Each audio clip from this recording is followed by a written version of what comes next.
Hey guys, Editing Megan here. Due to the passage of time and possible gremlin attack, the visual portion of today's video has been lost. However, we still managed to save the audio portion, which is what you'll be hearing today. Fortunately, you'll have to wait to see our awkward hand gestures and faces until next week. So, without further ado, please sit back, close your eyes, and enjoy our sultry voices.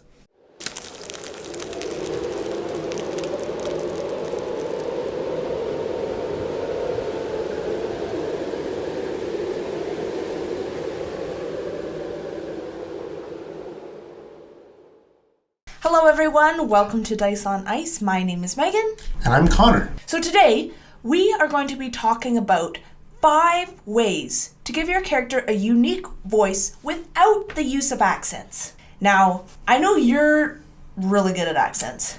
Debatable. I have my moments. You're better than me.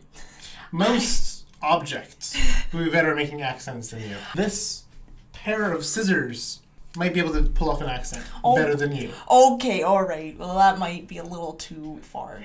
Oh, don't you know I'm a pair of scissors, eh? I'm just hanging around with Snippy Doodle. So these videos, most likely this video, singular, is about people, might be in the same boat as Megan here, who are outdone by a pair of scissors. There's some other There's some other techniques you can do to make your voice sound different in character without even trying to do some outlandish Scottish or other European countries' accent. When you're playing in a game, I find that I want my character voice to sound different than my regular voice. It helps separate between when you're just talking out of character and when you're talking in character. Ooh, get me one of them boozes, you know? I don't know if my dwarf would ever say boozes, but why not? It's a fantasy world.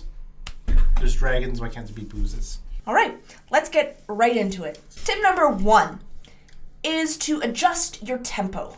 And when I mean adjust your tempo, it's talking about how fast you talk. Or maybe you're talking really fast and your character just like goes on and on and on about how fast they talk and blah blah blah blah blah blah blah blah. Or maybe they're slow plodding.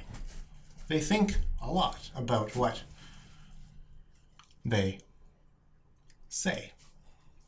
And you can go up and down this tempo, wavelength, spectrometer, scopy, science words to figure out what tempo is best fit for your really energetic, happy-go-lucky, rogue, dashing character man, or your wizened wizard of many, many years.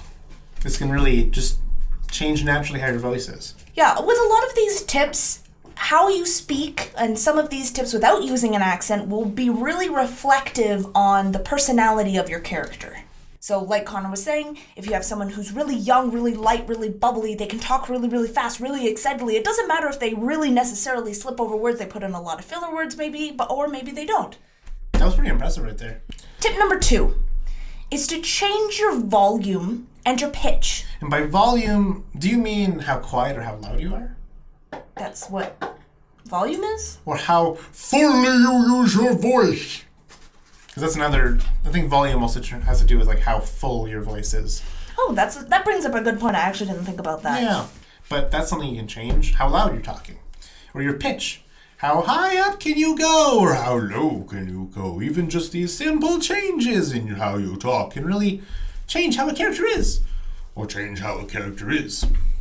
How about you? How can you change your pitch to change your character's voice? Now see, I can't change my pitch as much, but I do have a character who talks really, really high and has this kind of innocent sound to her voice. And then I have a character that talks slower. And you'll find that when you change your pitch, you'll kind of automatically get into kind of an accent-y sounding voice. You can combine all these things in whatever manner you want. If you talk really loud, but really slowly and really quick, you can be a really fast drill sergeant. Give drop and give me 20 now! Or if you're deep and slow and plodding, you are the wizened dwarf cleric of Thoramir.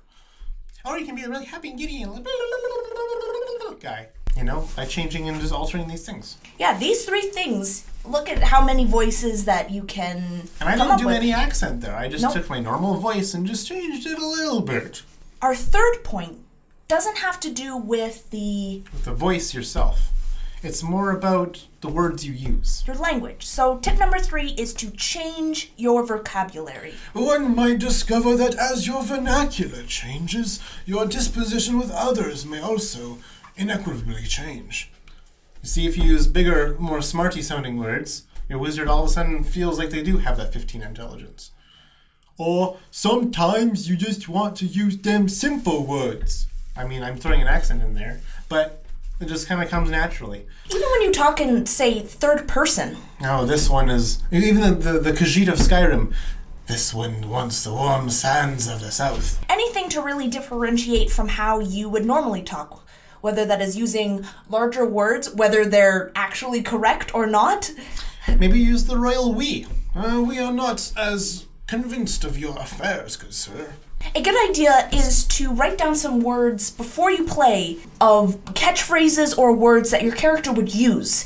Or if you want your character to use a lot of slang phrases, make sure you write those down, and it makes a really handy way for you to be able to just look at it and get it right. You can even change, this is for 4th point, you could change not the words they use and not the changing of your voice, but just changing how you talk. You could you can put in a bit of stuttering into how you talk, or you put a lot of pauses. Or like you could put in lots of like filler words. Those words you use when you're not quite. What do you call them? Oh, filler words. Those are the words. You're playing an Aarakocra in one of our campaigns. Yeah, the Chalta personality. You oftentimes will put in like little tweets and sing-song things that a bird would... Little whistles. He just whistles sometimes, you know? Or we have another friend who is a tabaxi. Sometimes he adds like little growls or purring. If you ever find yourself like being held back by your own mind, and you're not sure whether this voice is cool or not, just go for it. This hobby is all about just being weird around other people, just being weird, and that's good. As soon as you just embrace that weirdness of being a different person, role-playing, and using a different voice, as soon as you get over that hurdle, a sea of fun awaits you. So our last tip number 5, this is during gameplay, is to change your voice to reflect the mood of your character. Maybe they get a bit quieter when they're sad, or they don't talk as much. Maybe they get really, really stern, really angry, to the point, even. If they're angry, or frustrated, or even determined. Just think of when you're angry, your muscles in here tend to really clench up and give you this really tense feeling. You find yourself grating your teeth, not even opening your mouth. You know, you get your teeth clenched together. You're, I'm so angry. Your characters have emotions too. They're not just pieces of paper with cool numbers on them and cool abilities. I mean, sometimes well, they are, but they're not just that. They're people. This is all tips that we like to use for a more RP-heavy cinematic experience. So this is just take all of these tips with a grain of salt and or pepper if that's your thing. And so those were our 5 tips, and we have an extra tip, bonus tip, is to use an accent. And honestly, it's okay if you're just bad at accents and you want to try it anyways. Nothing, no harm in trying. Remember, practice makes perfect with accents. Trust me, I try all the time, and I have noticed that I am getting better. It's not something that you just do once and you get. Some people are blessed that way. I'm definitely not one of them, and it takes time to work on it, to get it. So practice in front of your mirror, in front of your friends. Practice it during the game. With that being said, I think we've gone through the 5 ways, with 1 being adjusting your tempo, 2 being changing your volume or your pitch, 3 is to actually change your vocabulary, the words you use. Number 4 is your speech impediments or speech patterns, how you actually speak. And 5th is the mood of the character. So hopefully these tips were helpful in discovering your character's voice. So we hope you enjoyed this video, and if you did, please like and subscribe and click that little notification bell. Kick it. Kick that bell. And we hope you liked it. And we hope to see you next time. Bye!